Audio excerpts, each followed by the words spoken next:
मैं इसे देती हूँ Nestle lacto grow with active grow, जिसमें शामिल है प्रोबायोटिक्स और खास न्यूट्रिएंट्स बच्चों की ग्रोइंग बोन्स के लिए।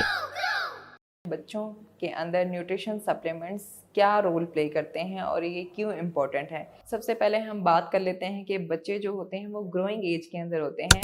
उनकी जो है डेवलपमेंट के लिए, उनकी ब्रेन डेवलपमेंट के लिए और बोन्स डेवलपमेंट के लिए न्यूट्रिएंट्स ज़्यादा रिक्वायर्ड होते हैं। जब ये न्यूट्रिएंट्स आपकी डाइट के थ्रू कंप्लीट नहीं हो पाते, तब आपको जो है सप्लीमेंट्स की ज़रूरत होती है बच्चों की प्रॉपर ग्रोथ के लिए।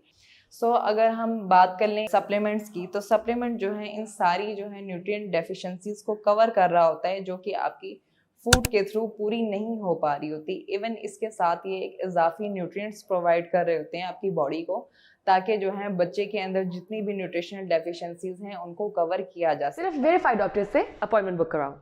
ओला डॉक, डॉक्टर का अपॉइंटमेंट आसानी से।